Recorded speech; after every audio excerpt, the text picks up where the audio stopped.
Arsenal won, Manchester United won.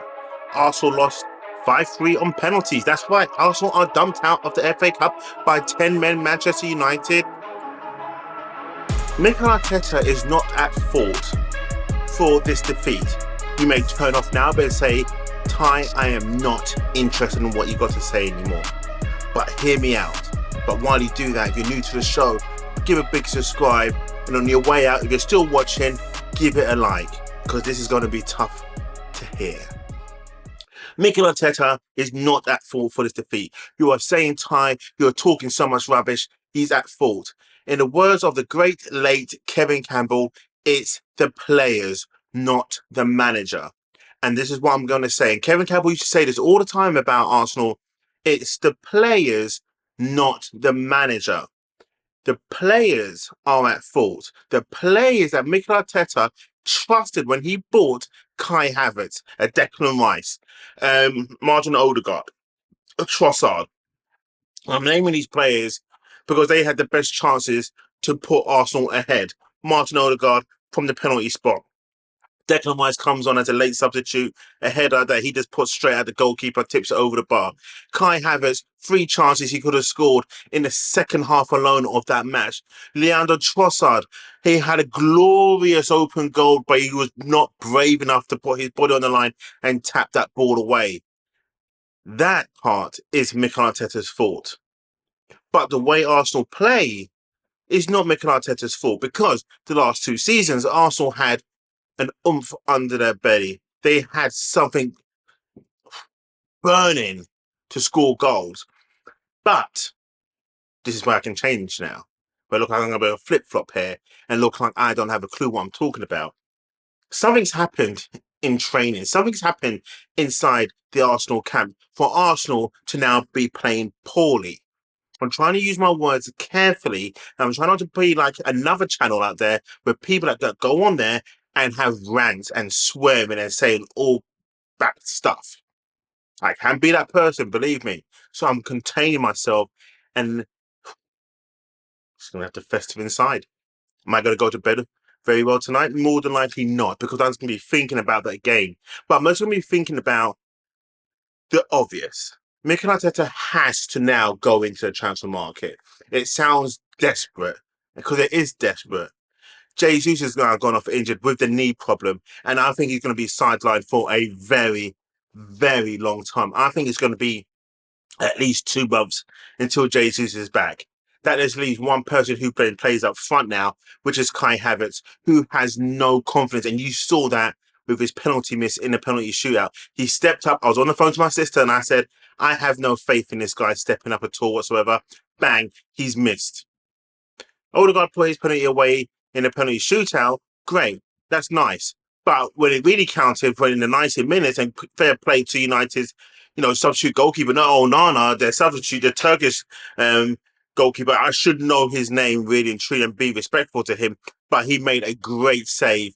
Not once, not twice, not 3, not 4 times in that game, but 5 chances Arsenal had to win that game, and they couldn't do it. They couldn't get over the line. They couldn't put the ball away. And that is not Mikel Arteta's fault. The part that is Mikel Arteta's fault is he bought the players who couldn't put the ball away. That part I will label at Mikel Arteta. That part I will say Mikel Arteta has really, truly messed up on. But being Mikel Arteta on the pitch, he's not on the pitch. He's trusted those players to do something that he believed in.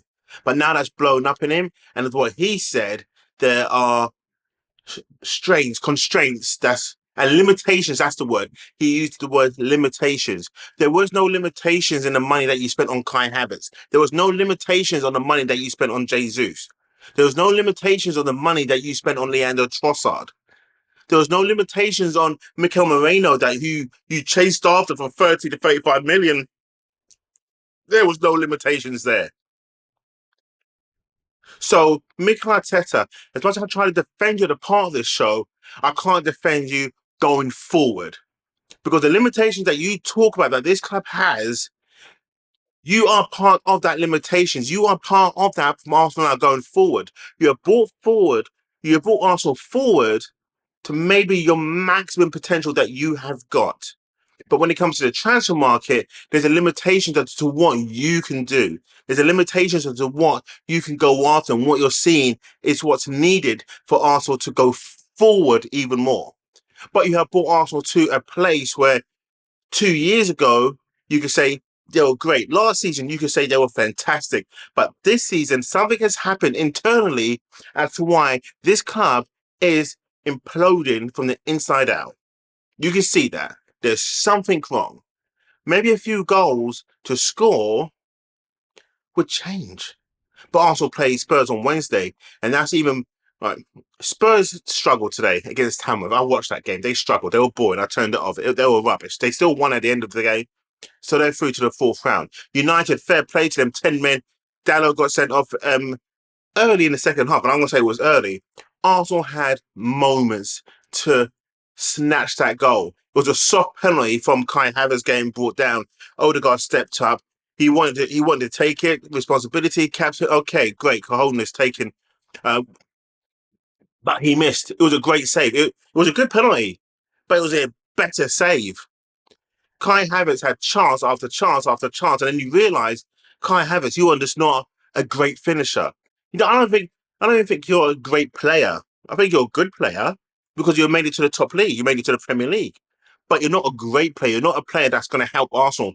You are what I would say as a squad player. Martin Odegaard, believe it or not, I think he's a great player. He's not a squad player. He's a great player. Declan Rice is a great player. Trossard, squad player.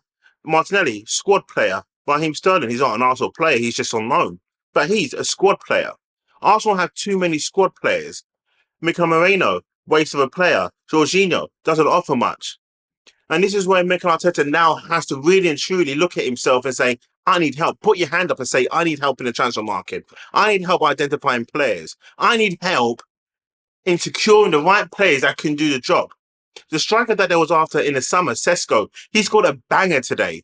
If you haven't seen it, go find it on Twitter, go and find it on YouTube. It was a banger from 25 yards out. That's the sort of striker that Arsenal need to be going for. Stop looking at an Isak. Stop looking at a Gyökeres. Because Arsenal are not going to go and get those players. It's just not going to happen. They're not going to go in the market and spend your 95 to 100 million to secure a player who's constantly going to put the ball in the back of the net. If you're after Sesko, that's going to be a deal that's even harder now in January. So, as much as Arsenal fans and myself would like to see attacking players come in January, we may get them, but they're not going to be the players that you and I want. They're going to be another stopgap of a Martinelli, a Trossard, a Havertz, a Jesus, a player who's okay, a squad player, but not a starting 11 player that's worthy of it. The players I just mentioned, they wouldn't really and truly start for top tier clubs. They'll be on the bench or they'll just be rotated in. That's the sort of players that they are. And that's the sort of players that we have.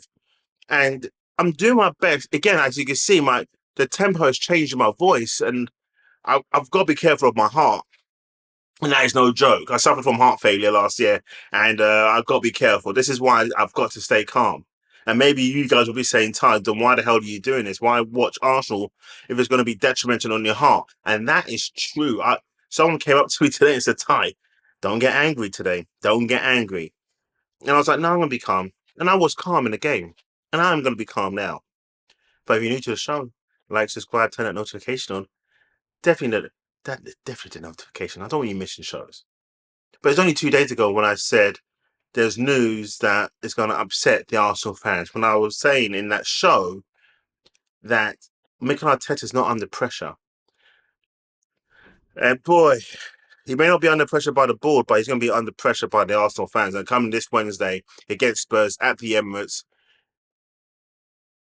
Mikel Arteta, if Arsenal do not win that game against Spurs, that's going to be hostile. And right now, you can imagine on another channel, if you watch the other channel, not my channel, to someone else's channel, it's not going to be a nice place. It's not going to be it's going to be a show that people go on to watch now with loads of views, waiting for Arsenal fans to vent their frustration, waiting for Arsenal fans to start screaming, shouting, and laughing at them. Because Arsenal fans are now going to make a mockery of themselves. Hence why my approach is different. Because there's no point trying to make a mockery of yourself because you know that the team is just playing bad. It's just playing bad. This season, they're playing bad. Last season, they were playing good. Season before, they were playing good.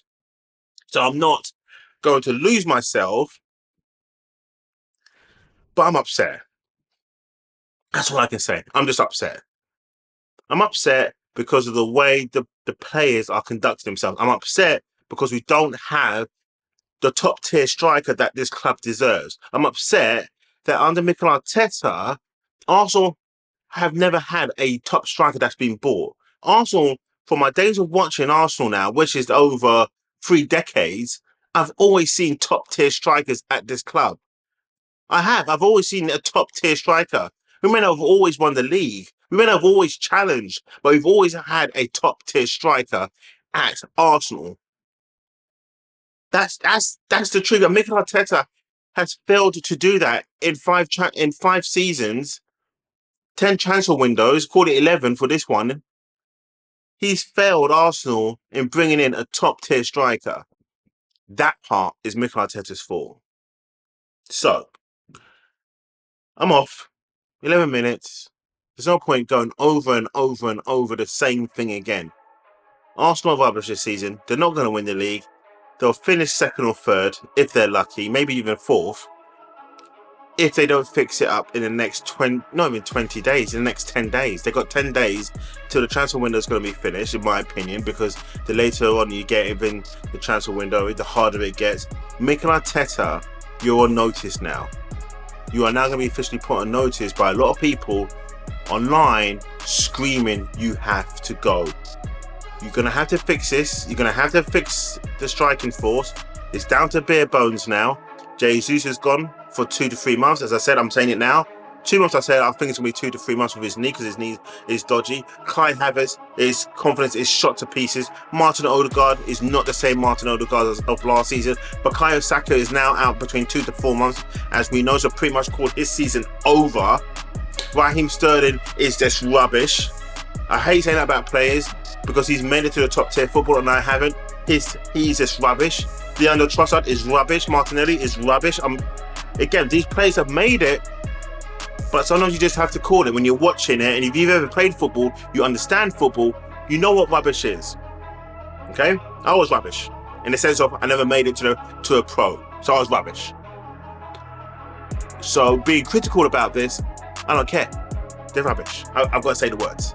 Anyway, rant over. I'm happy now. I'm gonna go and cut my hair, have a shower, go to bed, wake up tomorrow, and try and make some moolah. Have a great day. See you later.